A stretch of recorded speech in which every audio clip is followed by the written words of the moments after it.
Hey everyone, so we're going to be kicking off the PBJ drive of just making a straightforward peanut butter and jelly sandwich. Unfortunately, all the ingredients I had here seem to be gone, so we're just going to make everything. The bread, the peanut butter, the jelly. Let's take a look at this.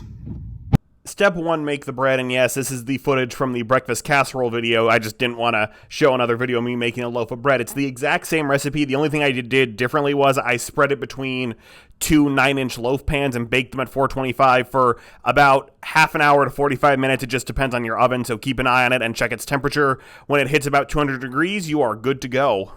Alright, so for the strawberry jelly, take 1 to 4 pounds of frozen strawberries along with a quarter cup of water per pound, then heat it over medium-low heat until it is thawed, and then cook for 15 minutes. Let cool completely, then take your stick blender or pour it in a blender and blend it up so we can, extract more of the juice, and then strain it through a fine mesh strainer into whatever pot you're going to use to cook it in, to which you are going to add 1 cup of sugar per cup of juice. I got about 5-6 cups here, so I split the difference with 5.5 cups. Stir it in and then place over medium heat. Once the mixture has been brought to a boil, sprinkle in 1 package of pectin powder. You can find this where they keep the mason jars at most stores. Stir it in for about 1 minute, then cook for 5 more minutes.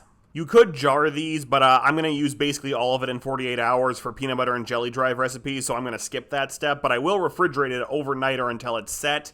It's not going to set like Jell-O like you see with some of the peanut butter and jelly jars, but if you don't can it, you can probably keep it in the fridge for maximum 2 weeks. I wouldn't stretch it much longer than that, though. For the peanut butter, heat about 2 tablespoons of oil in a wok or a large frying pan, and then pour in 1 pound of peanuts and keep them moving for about 5 minutes or until they're nice and roasted, at which point we're going to move to some paper towels to cool. This is accomplishing 2 things. One, it will cook the peanuts and bring out a lot of flavor, but it will also give us enough oil for the rest of the recipe. Place the peanuts in the bowl of your food processor once they have cooled and take for a spin for 3 to 5 minutes. Now, there should be enough oil on the peanuts to make it nice and creamy. If it's not creamy to your liking, you can always pour in a little more oil once the 5-minute mark is passed. I wouldn't take it more than 10, though. The food processor might heat up and accidentally burn the peanut butter. I've had it happen to me a few times. I will not insult anyone by telling you how to make a peanut butter and jelly sandwich, so here's just the footage of it.